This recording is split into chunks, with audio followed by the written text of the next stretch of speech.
প্রশ্ন হচ্ছে কেন ভূমিকম্পের শাস্তি আসলো?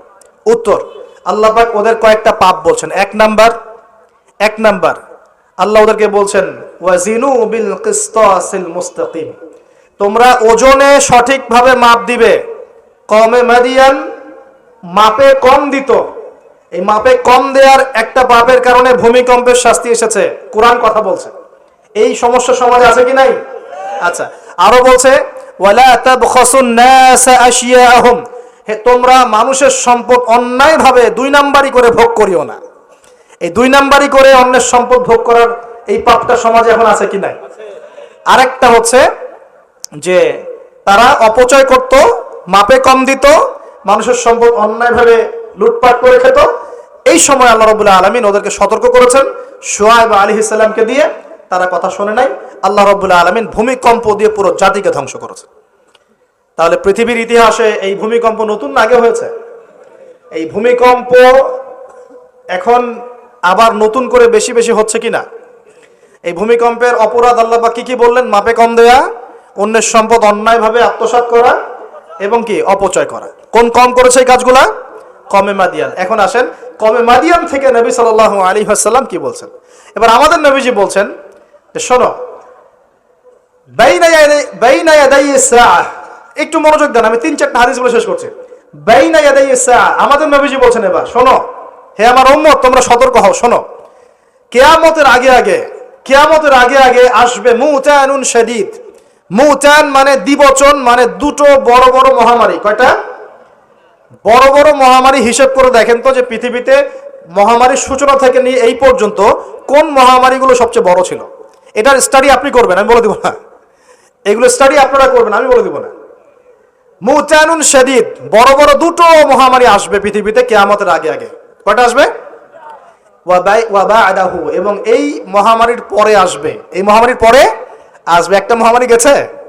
আচ্ছা, এই মহামারীর পরে আসবে, নাউযুবিল্লাহ, এই মহামারীর পরে আসবে সানাওয়াতুজ জালাজিল। আরবি যারা বোঝেন বুঝবেন।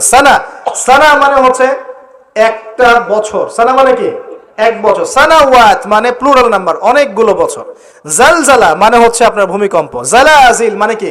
ভূমিকম্প সমূহ, বহু বচন। মানে মহামারীর পরে আসবে সানাওয়াতুজ জালাজিল, ভূমিকম্পের বছরগুলো।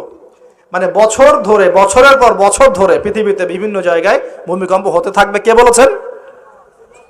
নবী সাল্লাল্লাহু আলাইহি ওয়াসাল্লামের কথা কি সত্য না মিথ্যা? আস্তাগফিরুল্লাহ, সত্য না মিথ্যা? সত্য। তার মানে একটা হাদিস পেলাম, নবীজি বলেছেন কিয়ামতের আগে আগে কি হবে? ভূমিকম্পের বছরগুলো আসবে। ভূমিকম্প আসবে না, ভূমিকম্পের বছরগুলো আসবে। একটা হাদিস মাথায় নেন। 2 নাম্বার, নবীজি বলছেন কিয়ামতের 10টা আলামত আছে। কয়টা? 10টা। তার মধ্যে 1 নাম্বার আলামত হচ্ছে দাজ্জাল। কি নাম? দাজ্জাল। আচ্ছা, ওইদিকে আলোচনা নিচ্ছি না আজকে। 2 নাম্বার হচ্ছে ইয়াজুজ আর মাজুজ, এটাও অন্য লেকচারে শুনে নিন। 3 নাম্বার ঈসা আলাইহিস সালামের আগমন। 4 নাম্বার দাব্বাতুল আরদ, জমিন থেকে প্রাণী বের হবে। 5 নাম্বার ইয়েমেন থেকে আগুন বের হবে। 6 নাম্বার দুখান, ধোঁয়া দিয়ে পৃথিবী ছেয়ে যাবে। 7 নাম্বার, 8 নাম্বার, 9 নাম্বার, এগুলো হচ্ছে 3টা বড় বড় ভূমিকম্প, ভূমিধস, যেটা হবে একটা পৃথিবীর পূর্বে, একটা পশ্চিমে, একটা মাঝখানে। পৃথিবীর পূর্বে মানে এই পুরো আমাদের সাবকন্টিনেন্ট সহ পুরো পূর্ব দিক, একদম ইন্দোনেশিয়া, মালয়েশিয়া, সব জায়গা পূর্ব দিক। পশ্চিম মানে পুরো পশ্চিমা সভ্যতা, আর মাঝখান মানে এই জাজিরাতুল আরবিয়া, মাঝখান। এই 3টা ভূমিকম্প হবে পৃথিবীতে, এখনো আসা বাকি আছে। বড় বড়, এগুলোতে ভূমি কাঁপবে না, ভূমি ধসে যাবে। কি হবে? নবীর কথা কি ভুল হবে? আর শেষটা হচ্ছে এই পূর্ব দিক থেকে, পশ্চিম দিক থেকে সূর্য উদিত হবে এবং মানুষের তওবার দরজা বন্ধ হয়ে যাবে। তওবা করে লাভ নাই। এই 10টা বড় বড় মধ্যে 3টা পেয়েছেন ভূমিকম্প। তাহলে পেলাম যে ভূমিকম্পের বছরগুলো আসবে। আরো পেলাম কি? বড় বড় 3টা হবে, পূর্বে একটা, পশ্চিমে একটা, মাঝখানে একটা। আর কোন পাপের কারণে হবে সেটা কিন্তু অন্য আয়াতগুলোতে আমরা দেখলাম। আচ্ছা, সামনে আসেন। আবার নবীজি বলছেন দাজ্জাল যখন মানুষের রূপে বের হবে তখন সে সব জায়গায় বিচরণ করতে পারবে, কিন্তু মক্কা মদিনায় ঢুকতে পারবে না। ঠিক আছে? তো সালফে সালেহিন তারা বলছেন যে দাজ্জাল সব জায়গায় ভ্রমণ করবে। এটা এও ব্যাখ্যা হতে পারে যে সে নিজে সব জায়গায় যাবে না, বরং তার অনুসারীরা বিভিন্ন জায়গায় আধিপত্য বিস্তার করবে। ব্যাখ্যা যৌক্তিক তো? যৌক্তিক ব্যাখ্যা। এরপরে যখন সে মদিনায় ঢুকতে পারবে না, দেখবে যে এখানে ফেরেশতারা একদম খোলা তরবারি হাতে দাঁড়ায় আছে, ঢুকতে পারবে না, তখন সে মদিনার কাছাকাছি একটা জায়গায় বসতি গাড়বে, গেড়ে তার অনুসারীদেরকে আহ্বান করবে। কিভাবে? সে আল্লাহ পাক তো তাকে কিছু ক্ষমতা দিবেন পরীক্ষা করার জন্য, সে 3 বার ভূমিতে আঘাত করবে, এতে করে ভূমি কেঁপে উঠবে, এবং এই ভূমিকম্পে মদিনা থেকে যত মোনাফেক টাইপের যত মানুষ আছে সব দৌড় দিয়ে দাজ্জালের দলে যোগ দিবে। তার মানে ওই সময় ভূমিকম্প আসবে। আর কি, এবার নবী সাল্লাল্লাহু আলাইহি ওয়াসাল্লাম বুখারীর হাদিসে বলছেন, আবু হুরায়রা রাদিয়াল্লাহু আনহু থেকে বলছেন, তিনি বলছেন যে লা তাকুমুস সাআ, কিয়ামত ততদিন পর্যন্ত হবে না। এই হাদিস দুটো একটু মনোযোগ দিয়ে শুনুন। কিয়ামত ততদিন পর্যন্ত হবে না যতদিন পর্যন্ত না ইউকবাদুল ইলম, জ্ঞানটাকে উঠিয়ে নেওয়া হয়। জ্ঞান কি হয়? উঠিয়ে নেওয়া হয়। নবী আরো বলছেন ইউকবাদুল ইলম ওয়া তাকফুরু জালাজিল, এবং বেশি বেশি ভূমিকম্প না হচ্ছে। 2 নম্বর কি? বেশি বেশি ভূমিকম্প না হচ্ছে। ওয়া ইয়াতাকারাবুজ জামান, এবং সময় কাছাকাছি চলে না আসছে। এই জায়গায় আমি একটু স্টাডি করতে গিয়ে একটা অদ্ভুত জিনিস দেখলাম, যে একটা রিসার্চ বলছে, সায়েন্সের রিসার্চ বলছে যে প্রতিটা ভূমিকম্পে পৃথিবীর গতির মধ্যে একটা পরিবর্তন হয়। প্রতিটা ভূমিকম্পে পৃথিবীর গতির মধ্যে একটু একটু পরিবর্তন হয় এবং সময় সংক্ষিপ্ত হয়ে আসে। সময় কি হয়? সংক্ষিপ্ত হয়ে আসে। পৃথিবীর ভিতরে আছে, নিচে আছে কিন্তু আগুন, কি আছে? আগুনের স্তর আছে। একদম নিচে একটা ইনার কোর মানে একটা জায়গা আছে, ইনার কোর বলে। এখন সাম্প্রতিক গবেষণা বলছে যে ইনার কোর আগে যেদিকে ঘুরতো এখন তার বিপরীত দিকে ঘোরা শুরু করেছে। আল্লাহু আকবার। তাহলে এগুলো মিলে যাচ্ছে না? ভূমিকম্পের সাথে পৃথিবীর ঘূর্ণন সম্পৃক্ত এবং জামান, সময়টাও সম্পৃক্ত। তো নবী যেটাই বলছেন যে ওয়া তাকসুরু জালাজিল, বেশি বেশি ভূমিকম্প হবে, ওয়া ইয়াতাকারাবা জামান, এবং সময় কাছাকাছি চলে আসবে। অন্য হাদিসে আসছে বছর যাবে মাসের মতো, মাস যাবে সপ্তাহের মতো, সপ্তাহ যাবে দিনের মতো। তিনি আরো বলছেন ওয়া ইউযহারুল ফিতান, এবং সমস্ত রকম ফিতনা ফাসাদ দেখা যাবে, দেখা যাচ্ছে না? এবং ওয়াল হারাজ, এবং বেশি বেশি হত্যাকাণ্ড হবে। সাহাবীরা বলছেন যে ওয়ামাল হারাজ ইয়া রাসূলুল্লাহ, হারাজটা কি ইয়া রাসূলুল্লাহ? তিনি বলছেন আল কতল, আল কতল, হত্যা, হত্যা, গণহত্যা, এগুলো হচ্ছে হারাজ। এবং তোমাদের ধন সম্পদ বাড়তে থাকবে, ফায়াফিদু, ধন সম্পদ উপচে পড়বে। এখানেও পেলাম যে ভূমিকম্প কিয়ামতের অন্যতম কি আলামত। আরেকটা হাদিসে নবীজি বলছেন, আর দুটো হাদিস বাকি আছে আজকের মতো। নবীজি বলছেন, এই হাদিসটা আসছে ইবনে মাজাহ, এটার হাদিস নাম্বার 4020 নম্বর হাদিস। নবীজি বলছেন যে লা ইয়াশরাবান্না আন-নাস মিন উম্মতি আল খামর, আমার উম্মতের, ভালো করে শোনেন যুবকরা, ভালো করে শোনো, আমার উম্মতের মানুষ, এক শ্রেণীর মানুষ মাদকদ্রব্য পান করবে। কি পান করবে? নবীজি বলছেন আমার উম্মতের একটা অংশের মানুষ মাদকদ্রব্য পান করবে, ওয়া ইউসাম্মুনাহা বিগাইরি ইসমিহা, কিন্তু মাদকদ্রব্যের নাম পরিবর্তন করে অন্য নাম দেয়া শুরু করবে। বুঝতে পারলাম?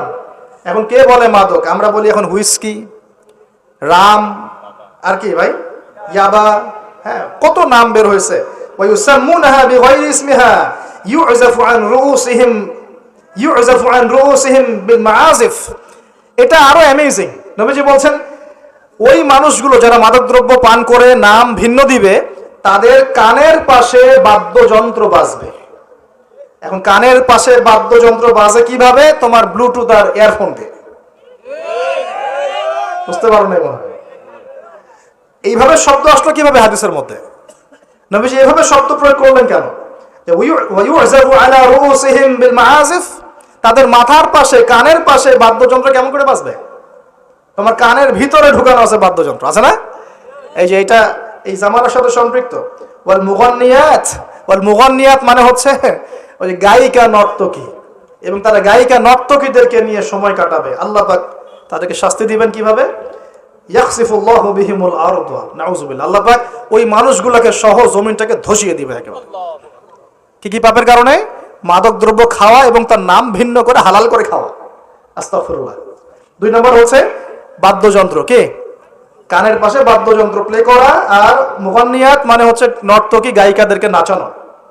আল্লাহ পাক একটা শাস্তি দিবেন, ওদেরকে সহ ভূমি ধসিয়ে দিবেন। আরেকটা শাস্তি আছে, ওয়া ইয়াজআলুল্লাহু মিনহুমুল কিরাদাতা ওয়াল খানাজির, আল্লাহ রাব্বুল আলামিন ওই মানুষগুলোকে বানর আর শুয়োর বানিয়ে দিবে। নাউযুবিল্লাহ। এগুলো কি মিথ্যা না সত্য?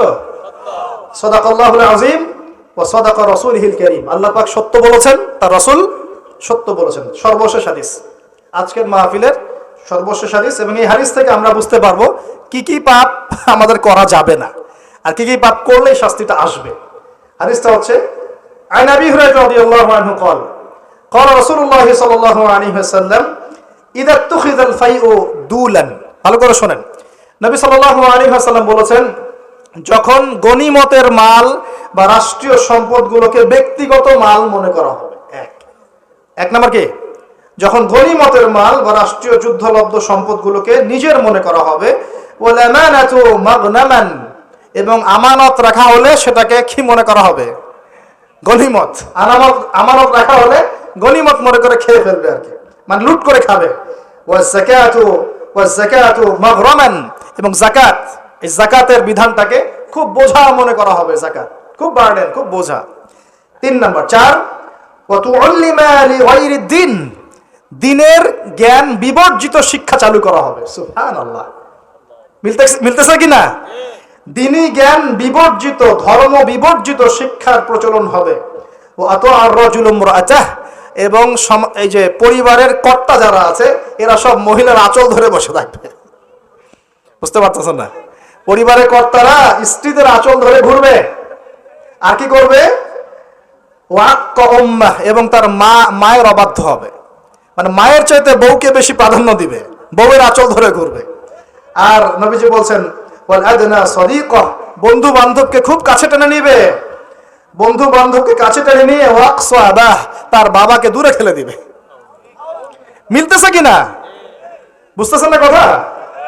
আবার বলতেছি, যখন গনিমতের মালকে ব্যক্তিগত মাল মনে করা হবে, আমানত রাখা হলে লুট করে খেয়ে ফেলা হবে, যখন যাকাতের মালটাকে, যাকাতটাকে বার্ডেন মনে করতেছে, বোঝা মনে করতেছে, যখন ধর্ম বিবর্জিত শিক্ষা চালু হচ্ছে, যখন একজন ব্যক্তি তার মাকে কষ্ট দিয়ে মায়ের চাইতে বেশি স্ত্রীকে প্রাধান্য দিচ্ছে, তার আঁচল ধরে ঝুলছে, আর যখন এই ছেলে পেলেগুলো বন্ধুকে কাছে টেনে নিচ্ছে, বাবাকে দূরে ফেলে দিচ্ছে। আর কি বলছে? ওয়াযাহারাতিল আসওয়াতু ফিল মাসাজিদ, সুবহানাল্লাহ, যখন মসজিদের মধ্যে শোরগোল হট্টগোল বেড়ে যাচ্ছে। কি হচ্ছে না? যখন মসজিদের মধ্যে শোরগোল হট্টগোল বেড়ে যাবে, এবার রাগ করেন না, এটা হাদিসে আছে, আমি বলছি, অনুবাদ করছি। ওয়াসাদা ক্বাবিলাতা ফাসিকুহুম, এবং কোন কোন কবিলা মানে গোত্র বা সমাজের নেতৃত্ব দিবে ওদের মধ্যে সবচেয়ে ফাসিক ব্যক্তি, সবচেয়ে পাপাচারী ব্যক্তি। এটা নবীজি বলছেন। আরো তিনি বলছেন ওয়া কানা যাঈমুল কওমি আরযালাহুম, এবং সমাজের সবচেয়ে নিম্ন শ্রেণীর মানুষকে সমাজে কর্ণধার করা হবে। তিনি আরো বলছেন ওয়াকরিমার রাজুলু মাখাফাতা শাররিহ, কোন মানুষকে সম্মান করা হবে তার ভয়ে। কিসে? ভয়ের চোটে সম্মান করা হবে। সম্মান মন থেকে আসবে না, ভয়ের চোটে সম্মান করা হবে। আরো বলছেন ওয়াযাহরাতিল কায়নাত ওয়াল মাআজিফ, একটু আগে বললাম ওয়াযাহরাতিল কায়নাত মানে বেশি বেশি নর্তকী আর বাদ্যযন্ত্র দেখা যাবে, এবং ওয়াশুরিবাতিল খুমর, এবং যখন মাদকদ্রব্য সমূহ পান করা হবে। এই কাজগুলো যখন হবে তখন তোমরা শুনে রাখো, একটা আছে ওয়ালা আনা আখির হাযিহি উম্মতি উলাহা, উম্মতের শেষের দিকের মানুষরা পূর্ববর্তী থেকে গালি দেওয়া শুরু করবে। এই শেষ জামানার মানুষগুলো সোনালী যুগের মানুষদেরকে গালি দেওয়া শুরু করবে। এটা করতেছে না মানুষ এখন? আচ্ছা, এই কাজগুলো যখন হবে তখন শোনো, ফালিয়ারতাকিবু, তখন ধেয়ে আসবে। কি ধেয়ে আসবে? ইনদা যালিকা চারটা আযাব, 4-5টা আযাব। এক, রিহান হামরা, এটা এখন আসে নাই। রিহান হামরা মানে হচ্ছে উত্তপ্ত গরম বাতাসের আযাব আল্লাহ পাক দিবেন, বলেন নাউজুবিল্লাহ। কয়েকদিন আগে দেখলাম নাসা গবেষণা করছে যে পৃথিবীর সূর্য থেকে এমন কিছু রশ্মি আসবে, ওখানে বিস্ফোরণ হচ্ছে, এমন কিছু আসবে যেটা পৃথিবীর উপর একটা বড় ইফেক্ট ফেলবে, উত্তপ্ত একটা বায়ু আসবে পৃথিবীর দিকে। নবী হাদিসে সেটাই বলেছেন যে রিহান হামরাআন মানে উত্তপ্ত গরম একটা বাতাস আযাব হিসেবে পৃথিবীতে আসবে। এক। 2 নম্বর আযাব আসবে ওয়াজালজালা, এবং বেশি বেশি ভূমিকম্প, যেটা বললাম। আর কি আসবে? খাসফান, ভূমি ধসে যাবে, মাটিতে ধসে যাবে। ওয়ামাসখান, এবং চেহারা সুরত আকৃতি মানুষের বিকৃত হয়ে যাবে। ওয়াকাযফান, এবং আসমান থেকে পাথর বর্ষণ করা হবে। এই 5টা আযাব আসবে কখন? যখন এই 14-15টা পাপ তোমরা করতে থাকবে। প্রিয় ভাইরা, আমরা আজকের আলোচনা থেকে যথেষ্ট জ্ঞান নিয়েছি। সর্বশেষ যে কথাগুলো বলে শেষ করবো সেটা হলো, 1, আল্লাহ পাকের পক্ষ থেকে কাফের মুশরিক মুনাফিকদের উপরে এগুলো অবশ্যই আযাব হিসেবেই আসবে, আসবে না? আর মুমিন মুসলিমদের উপর যদি এগুলো চলে আসে, বুঝতে হবে আল্লাহ আমাদের ভালো চাচ্ছেন, আমরা তওবা করে যেন ফিরে আসি, আল্লাহ এটাই চাচ্ছেন। অথবা এর মধ্য দিয়ে আমাদের গুনাহগুলো আল্লাহ মাফ করবেন।